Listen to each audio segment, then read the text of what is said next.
percorso del jazz italiano è lungo ma ha una sua conseguenzialità. Nel 1989 nasce l'AMI. L'AMI è stata la prima associazione, credo fosse la prima associazione di musicisti di jazz italiano. Si fondò a Castelnuovo Berandenga, vicino a Siena. Il primo presidente, se non erro, fu forse Bruno Tommaso, ma poi si sono avvicendati degli altri, da Giorgio Gaslini a Marcello Rosa, passando per Maurizio Giammarco, tanti altri. Io fui peraltro vicepresidente per qualche anno insieme proprio a Giorgio Gaslini. Nacque l'AMI a suo tempo per dare una dignità nuova ai musicisti, al mondo dei musicisti italiani. I tempi ovviamente erano diversi da quelli di ora, non so se migliori o peggiori, questo dipende dai punti di vista. Qualcuno dice che il lavoro allora era di più, qualcuno dice che era di meno, ma di certo l'AMI è stata un momento importante per costruire una coscienza, la coscienza degli artisti che si trovavano in qualche modo soli in un paese molto lungo, in un paese molto diviso per certi versi quale l'Italia, e che improvvisamente potevano discutere degli stessi temi e potevano soprattutto portare avanti le stesse istanze, quelle del jazz italiano. L'AMI poi si è estinta, le motivazioni sono diverse, ma non è questa la sede per parlarne, e circa 10 anni fa nasce nel frattempo una nuova associazione di respiro nazionale, che è quella dei festival e delle rassegne. Un'associazione che si chiama iJazz, che quindi rappresenta i promoter del jazz italiano, ed un'associazione che è nata con pochi festival, con alcuni festival che volevano essere un po' i festival virtuosi del nostro territorio, quindi festival con un pensiero in qualche modo in proiezione, e anche festival che avessero comunque una etica dal punto di vista comportamentale, che fosse rispettosa non solo nei confronti degli altri festival, non solo nei confronti del pubblico, ma anche nei confronti dei musicisti e nello specifico dei musicisti italiani. Circa 7 anni fa nasce poi una associazione nazionale di musicisti, un po' sulle ceneri della AMI, ma con uno spirito nuovo dettato da nuovi intenti ovviamente, ma uno spirito nuovo dettato anche da un nuovo pensiero, che è quello contemporaneo. Le cose si evolve semplicemente la società, si sono evoluti anche i musicisti, quindi nasce una nuova associazione presieduta dalla cantante Ara Montellanico, la MIDI,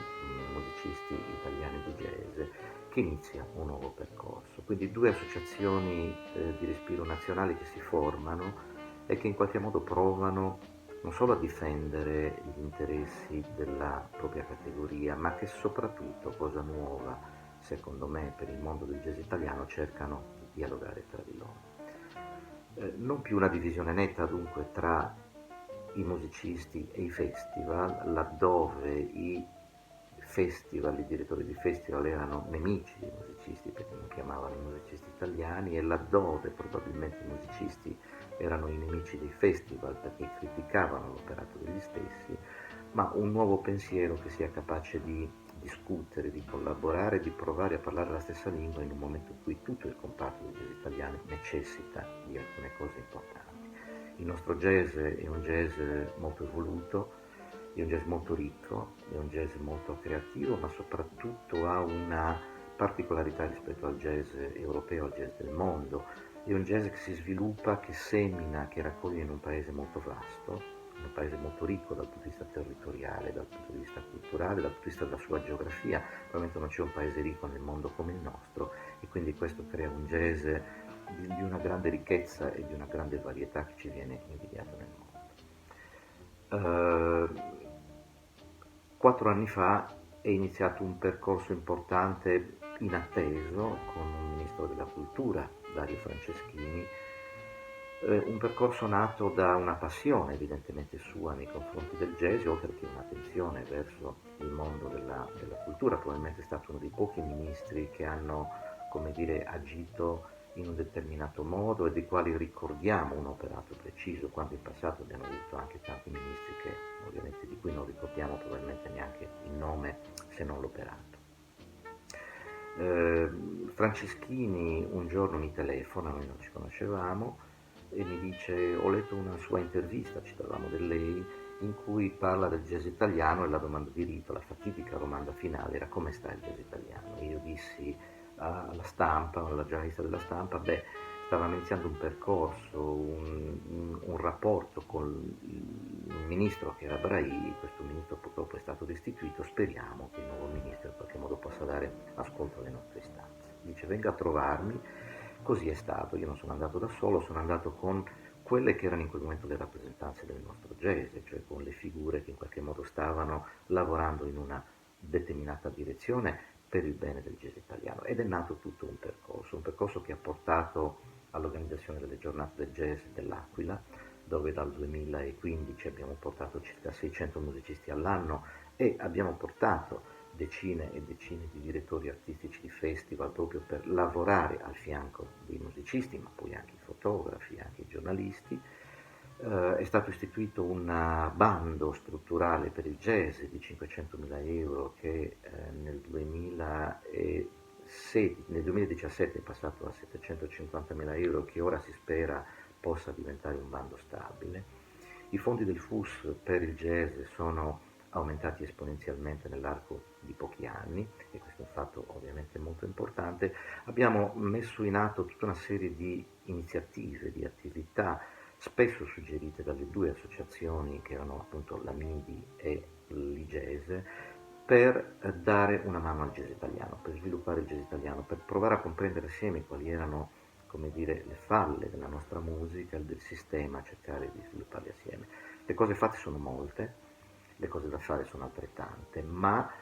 nell'agenda di ognuna di queste associazioni c'è un percorso molto importante che è legato ai rapporti con la SIAE, al diritto dell'improvvisazione per i musicisti di jazz, a tutta una serie di progetti legati al territorio che si sposano poi con il turismo, con l'ambiente, con i luoghi particolarmente importanti che il nostro territorio ha, e che mettono dunque il jazz al centro dell'attenzione non solo per la sua qualità musicale, ma per la qualità dei progetti, per la capacità del jazz di legarsi ai territori, per la capacità del jazz di essere una musica spugnosa, un humus capace realmente di creare economia, sviluppo, di mettersi in relazione col territorio. Fare del jazz è realmente una musica popolare intesa come musica profondamente legata alla gente. E questo lavoro di 4 anni col ministro Franceschini ovviamente non andava perso. In questo momento sta cambiando il governo, non sappiamo che cosa avverrà in futuro, non sappiamo ovviamente quale sarà il futuro della politica, e quindi era necessario, come dire, mettere una pietra sul lavoro fatto finora e cercare soprattutto di non perderlo, cercare di non ritornare indietro, ma cercare perlomeno di ripartire da questo momento. E quindi si è parlato della possibilità di firmare un protocollo d'intesa tra il mondo del jazz e il MIBACT, un protocollo d'intesa che potesse in qualche modo metterci d'accordo e legiferare su alcuni ruoli comuni e ovviamente sulle responsabilità comuni, non solamente quelle del mondo del jazz, ma quello anche del Ministero. Firmare un protocollo d'intesa significava però costituire una federazione che fosse capace di raccogliere le voci, le istanze, i sogni, le speranze di tutto il comparto del jazz, e quindi per quello non bastavano l'associazione di musicisti, non bastava l'associazione dei festival, ma era necessario, come dire, suggerire la nascita di altre associazioni, e quindi abbiamo suggerito la nascita dell'associazione dei jazz club, abbiamo suggerito la nascita dell'associazione delle etichette indipendenti, è nata anche un'associazione di agenzie, di promoter, ed sta nascendo anche un'associazione di fotografi, e speriamo possa nascere in un futuro non troppo lontano anche un'associazione di critici, di musicologi e di giornalisti. Attraverso la nascita della federazione, soprattutto dopo la creazione della legge sullo spettacolo dal vivo, diciamo, la federazione è stata lo strumento attraverso il quale si è potuto firmare un protocollo d'intesa col ministro, un protocollo d'intesa firmato il 21 di febbraio, a 10 giorni dalla costituzione, forse, del nuovo governo. e quindi è un protocollo d'intesa che permette a noi di traghettare la musica jazz verso il nuovo governo, nella speranza che chi arriverà poi, come dire, leggerà il nostro protocollo e potrà dialogare con noi in modo fitto, in modo costruttivo, come è stato finora con il ministro Franceschini. Ehm, Vi leggerò alcuni punti di questo protocollo d'intesa, ma penso che ancora prima della firma del protocollo d'intesa, la giornata del 21 di febbraio è stata giudicata da noi e da molti come una giornata storica per la nostra musica. Penso che ancora prima dell'importanza della firma del protocollo d'intesa, il fatto stesso che si sia creata una federazione del jazz italiano sia significativo, sia importante, perché finalmente per la prima volta probabilmente nella storia del jazz questo ha sentito la necessità di mettersi assieme, di dialogare, di andare a conoscere quelle che sono le problematiche dei vari comparti e cercare di metterle insieme affinché una federazione, che potrebbe essere uno strumento sovrano, sia capace poi, come dire, di rappresentarlo tutto indistintamente, sia capace di andare a bussare da un interlocutore politico, sia capace di andare a bussare da una istituzione portandosi appresso quelle che sono le necessità, le istanze e le domande di tutti i jazz italiani. Ovviamente questo non significa che la federazione deve andare, come dire, a interrompere il percorso di ognuna delle associazioni. Ogni associazione proseguirà nel suo percorso, ma la federazione darà ancora più forza e ancora più importanza ad ognuna delle varie associazioni. Io ho definito la nascita della federazione, ho usato una sorta di metafora che è quella del solista e del gruppo, dicendo proprio la mattina del 21 febbraio al Ministero che la storia del jazz è fatta di grandi solisti, ma è fatta anche di grandi orchestre, ovviamente. Ho citato proprio l'orchestra di Ellington come esempio, cioè un'orchestra fatta di grandi solisti, laddove però i solisti confluiscono in un progetto orchestrale che è un suono collettivo che è un suono importante, che diventa ancora più forte, ancora più capace di raccontare qualcosa. Quindi la federazione è una grande orchestra che si è formata, abbiamo grandi solisti, abbiamo un suono orchestrale, la partitura ovviamente è ancora da scrivere, o in parte va ancora scritta, ma ci stiamo sedendo davanti a un pianoforte con un foglio di carta o un pentagramma bianco proprio per iniziare a mettere le note, e alcune sono già state messe. Dal punto di vista del protocollo, devo dire che i punti sono 12, ma ancora prima dei 12 punti penso che ci sia una parte importante proprio nella premessa, nel momento in cui il protocollo d'intesa, quella che abbiamo chiamato lettera di intenti per la promozione e sullo sviluppo della cultura jazzistica, dice che la Repubblica promuove e sostiene lo spettacolo nella pluralità delle sue diverse espressioni, quali fattore indispensabile per lo sviluppo della cultura ed elemento di coesione e identità nazionale, strumento di diffusione della conoscenza della cultura e dell'arte italiani in Europa e nel mondo, nonché quale componente dell'imprenditoria culturale e creativa e dell'offerta turistica nazionale. La Repubblica riconosce il valore di tutte le espressioni musicali, ivi incluse quelle popolari e contemporanee. E qui si parla poi ovviamente della Federazione Nazionale del Jazz Italiano, dove si dice che questa persegue il riconoscimento e la tutela dei valori e degli interessi culturali, sociali e imprenditoriali del sistema del jazz. IJI significa il jazz italiano, nasce come riferimento nazionale con l'intento di unire e rappresentare le associazioni di categoria più importanti e rappresentative del mondo del jazz italiano. Io penso che questo sia un aspetto molto importante, perché è la prima volta che la Repubblica riconosce al jazz un ruolo fondamentale non solo nella cultura musicale italiana, ma nella cultura del nostro paese. Oggi il jazz appartiene a tutti noi, fa parte del nostro DNA e quindi in quanto tale va riconosciuto. I punti del protocollo sono sostanzialmente 12, punti molto importanti, laddove il protocollo non servirà semplicemente per portare più soldi all'interno del mondo del jazz, ma servirà soprattutto per creare una strategia importante, che sia una strategia di sviluppo, che sia una strategia capace di portare il jazz verso il futuro, senza necessariamente vedere nell'immediato, come dire, i ritorni per ognuno di noi, ma deve essere un ritorno collettivo, deve essere un ritorno che sia capace poi di creare una struttura più ampia attraverso la quale ognuno, ogni associazione del comparto, dunque poi ogni musicista, ogni jazz club, ogni etichetta, ogni figura possa beneficiarne. Il primo punto dice incentivare e tutelare il valore culturale, educativo, sociale e formativo della pratica jazzistica quale patrimonio comune e quale momento di crescita del pubblico e dei musicisti, quindi pensare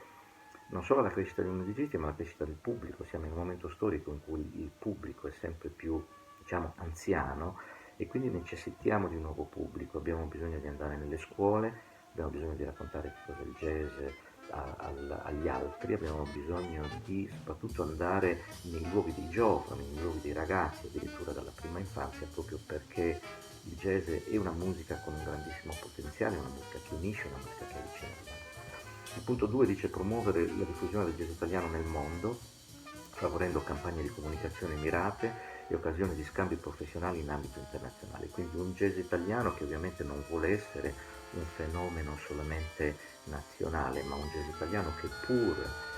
come dire, difendendo le istanze nostre, quelle italiane, comunque vuole relazionarsi col mondo. Il jazz è una musica, come ben sappiamo, cosmopolita, è una musica che gira, una musica che vaga, una musica che si muove, un crocevia e quindi questo è necessario. 3. Dare continuità al bando annuale per la promozione della musica jazz con ampliamento graduale di risorse, appunto il bando dei 500.000 euro che è diventato di 750 e speriamo possa crescere nel futuro e soprattutto diventare continuativo. Istituire qua a 4 una giornata nazionale del jazz italiano che dia seguito alla grande esperienza dell'Aquila con il coinvolgimento di tutto il territorio e la partecipazione di musicisti di ogni area geografica. Quello che noi si vorrebbe, chiuso il 2019, cioè il quarto anno in cui saremo all'Aquila a titolo gratuito. Ricordo che l'intento era di andarci per 3 anni, ma poi 2 anni fa c'è stato, proprio 10 giorni prima dell'inizio della manifestazione, il sisma da matrice in tutti i comuni vicini e poi gli altri momenti sismici che si sono sviluppati nelle 4 regioni del centro Italia, quindi siamo andati all'Aquila solamente per una parte, solamente la notte e abbiamo promesso che ci saremmo andati per un ulteriore anno. Quindi il 2018 sarà l'ultimo anno in cui andremo all'Aquila, laddove centinaia e centinaia di musicisti verranno all'Aquila a titolo gratuito. Ricordo che nei primi 3 anni abbiamo portato all'Aquila circa 1800 musicisti italiani, sempre più o meno diversi, raccontando la vitalità, la ricchezza del nostro jazz, soprattutto cercando di portare musicisti da tutta Italia, musicisti molto giovani, musicisti di una certa età, cercando di raccontare, di rappresentare tutto il jazz italiano. E quindi l'idea dopo il 2018 è che l'Aquila possa diventare un luogo laddove quella giornata diventa il Festival del Jazz Italiano e dove la Federazione del Jazz Italiano può contribuire all'organizzazione dell'evento proprio con una codirezione artistica fatta da tutti i responsabili delle varie associazioni che formano la federazione, quindi i musicisti, i direttori dei festival, i jazz club, le etichette discografiche, i fotografi, tutti quelli che entriano, le agenzie, eccetera, eccetera. Punto 5. Promuovere in accordo con le amministrazioni locali progetti di sistema in cui le attività jazzistiche possano dialogare con il settore del turismo e dell'ambiente, con particolare attenzione alla valorizzazione delle eccellenze italiane in ambito artigianale ed enogastronomico. Il jazz quindi inteso come musica capace di creare economia, il jazz inteso come musica capace di diventare una porta per scoprire i nostri territori, i nostri straordinari territori, quindi il turismo, i luoghi del turismo, i prodotti locali, tutto quello che si sta provando a fare da diversi anni proprio con quei festival virtuosi che pensano alla musica intesa anche come strumento di conoscenza, come strumento di sviluppo per quelle che sono le attività territoriali. 6. Favorire nell'ambito delle normative di settore l'individuazione di incentivi volti a sostenere l'avvicinamento delle nuove generazioni alla musica jazz anche promuovendo una intesa con il MIUR, cioè il Ministero per la Pubblica Istruzione, per la diffusione e la valorizzazione della musica jazz nelle scuole di ogni livello a partire dalla prima infanzia.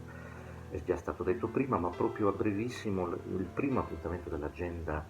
della federazione sarà probabilmente proprio l'incontro al Ministero con il Comitato per l'apprendimento pratico della musica, coordinato dal professor Luigi Berlinguer, proprio per provare a capire assieme quale può essere il sistema affinché il jazz sia più presente nella scuola, a partire dalla prima infanzia, a partire dalla scuola primaria, e si potrebbe addirittura istituire una giornata nazionale del jazz nella scuola, laddove tutti i musicisti di quella città, di quei paesi, in un giorno si mettono a disposizione per andare nelle scuole a raccontare che cos'è la nostra musica, per andare nelle scuole a suonare, a far vedere quello che il jazz è capace di raccontare ed è capace di muovere emozionalmente. 7. Nell'ambito della promozione della musica jazz, sostenere in particolare i progetti atti a favorire attività in zone periferiche disagiate al fine di sviluppare legami sempre più forti e consapevoli tra individuo e territorio. Credo che questo sia un punto molto importante. Il jazz inteso non come musica con una valenza estetica, ma il jazz inteso come musica con una grande valenza sociale, oserei dire quasi una valenza politica, se questa parola non fosse purtroppo ormai con un'accezione negativa, non sempre, fortunatamente. Quindi il jazz inteso proprio come movimento sociale, come movimento politico e creativo, come è sempre stato nella storia, come è sempre stato quando noi ci siamo appassionati al jazz, proprio perché trovavamo, credo tutti noi musicisti, in quella musica un senso, una profondità che ce l'ha fatta amare, che ci ha fatto diventare musicisti di jazz.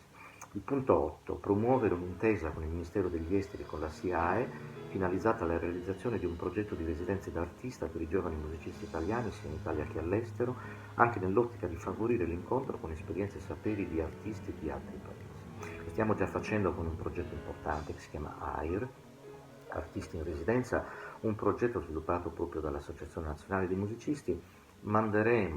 Abbiamo già alcuni artisti sono già in residenza, in questo momento ce n'è uno a Nairobi. Stiamo mandando 20 giovani musicisti sotto i 30 anni provenienti dalle 20 regioni italiane in 20 capitali del mondo: Nairobi, Addis Abeba, Parigi, Londra, Stoccolma, Toronto,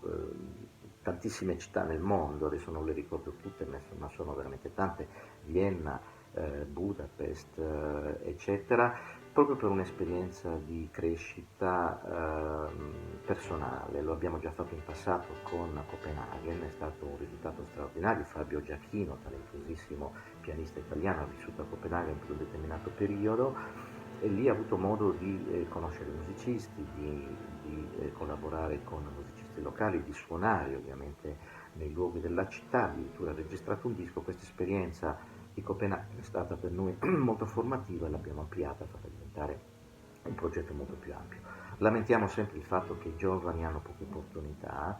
lamentiamo sempre che i giovani non godono poi di fiducia da parte degli altri. Allora creare delle residenze, dare ai giovani l'opportunità di andare in giro per il mondo ad ampliare il proprio bagaglio formativo è non solo importante per la crescita individuale, ma è importante perché questi giovani si sentono in qualche modo, come dire, stimolati, hanno quella fiducia importante ed sarebbe sempre più necessario avere anche delle commissioni, cioè dare ai giovani l'opportunità attraverso delle commissioni di creare dei progetti, di scrivere della musica, di crescere attraverso la stessa. Il punto 9. Incentivare iniziative dirette alla semplificazione amministrativa delle procedure burocratiche per la musica dal vivo, nei club, nei teatri, nelle piazze, anche con riferimento alla possibile estensione delle forme di defiscalizzazione. I locali vivono vita difficile, ovviamente l'intento è quello di trovare delle forme attraverso la defiscalizzazione, attraverso un nuovo rapporto anche con la SIAE, che possano in qualche modo incentivare la vita degli stessi club e quindi possono permettere ai musicisti di suonarvi, di essere trattati in un determinato modo e quindi usare proprio i club, come è stato detto più volte anche da Giovanni Serrazzanetti, presidente della neonata Associazione dei Jazz Club, usare i club proprio come strumento di inizio, come luogo attraverso il quale il jazz nasce e si sviluppa nei territori. Punto 10. Promuovere un'intesa con la RAI finalizzata a garantire un'adeguata attenzione alla musica jazz nella programmazione radiofoniche e televisive. Lamentiamo sempre il fatto che il jazz passa poco in TV, passa poco in radio, crediamo che questo sia invece molto molto importante. La RAI è uno strumento pubblico, la nostra musica lo è ugualmente, quindi è necessario che sempre di più la nostra musica sia nei palinsesti televisivi e radiofonici. L'esperienza dell'Aquila è stata significativa da questo punto di vista. Il primo anno sono arrivate in città circa 50.000 persone, abbiamo avuto diversi speciali nella televisione pubblica e quindi questo significa porre il jazz in un luogo nuovo, dare al pubblico, anche quello magari disattento, l'opportunità di conoscere questa musica e di raccontare la sua vitalità e di raccontare che il jazz effettivamente esiste. Gli ultimi due punti importanti: promuovere un premio del jazz italiano, anche eventualmente con cadenza pluriennale. Abbiamo tanti musicisti straordinari che hanno fatto la storia di questa musica e che vanno premiati. Il premio è un esempio, un segno importante soprattutto per i giovani ed è, come dicevamo prima, un'altra possibilità in più per raccontare il jazz agli altri, anche alle persone che non lo conoscono. Noi abbiamo già istituito un premio all'Aquila da 2 anni, un premio del jazz italiano nel 2016 lo abbiamo dato a Franco Cerri e a Dino Piana, lo scorso anno lo abbiamo dato invece ad Enrico Intra e a Marcello Rosa, quest'anno non sveleremo per ora i nomi dei due senior a cui lo daremo, ma proseguiremo in questo percorso. Ecco, un premio del jazz italiano significa raccontarlo ancora meglio, significa dare ai nostri musicisti che hanno come dire, camminato in seno al jazz italiano prima di noi una bellissima opportunità e una bella vetrina, soprattutto il nostro modo di dire. Grazie a loro che ci hanno insegnato questa musica. E poi, non ultimo, il punto 12, promuovere la realizzazione di un archivio discografico e videografico del jazz italiano e quindi non musealizzare. Il jazz non è una musica da musealizzare perché è una musica in dinamico movimento, ma come dire, raccontare il jazz italiano, quello del presente e quello del passato, attraverso un archivio, che sia un archivio discografico, che sia un archivio